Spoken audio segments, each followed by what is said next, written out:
In Nioh 2, the player is able to earn experience, or Amrita as it's called in the game, by killing enemies. As you see, the number goes from 904 in the bottom right hand corner to 990, which is an 86 increase.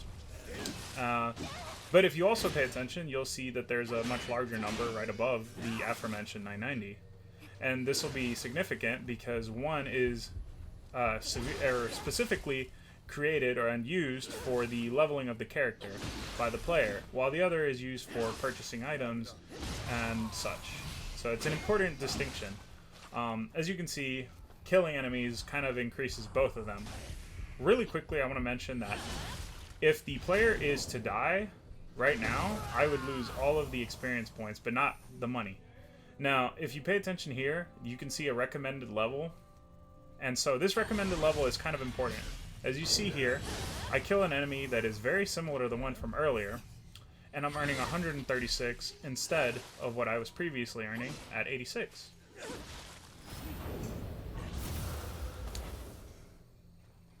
And so, back to what I was talking about, the player is able to use this Amrita, or experience, and is able to level up at a shrine. Here you can see that I am able to effectively use the Amrita to level up. Not that I have enough, but moving on to Dark Souls, you can see here I earn 121 souls in the bottom right. Here I earn 100, and this is again tied into killing enemies, but an important distinction is how much damage I'm doing. So overkill is a mechanic that allows the player to earn even more based on how much damage they deal over what the enemy's health is. Here you'll notice that I'm going to get 1100 souls. Go ahead and keep that in mind for a scene a little bit later. But back to the relationship between Nioh 2 and Dark Souls. Much like in Nioh 2, Dark Souls also has the player drop the experience, or souls rather, kind of similar in that regard. In fact, I think Dark Souls was the one who kind of invented the mechanic. As you see here, I retrieve my souls and go from 0 back to the 41,000 from a previous death.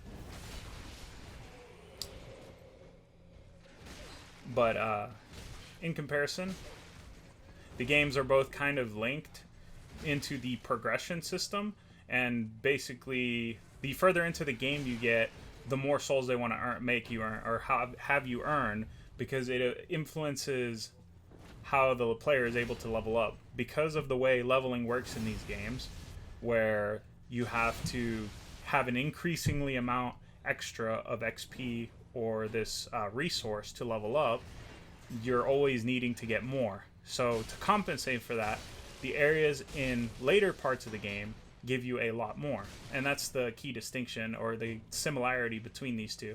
As you see, this is a red knight, very similar to the one I fought earlier, and I get, instead of the 1100, I get an 8,000.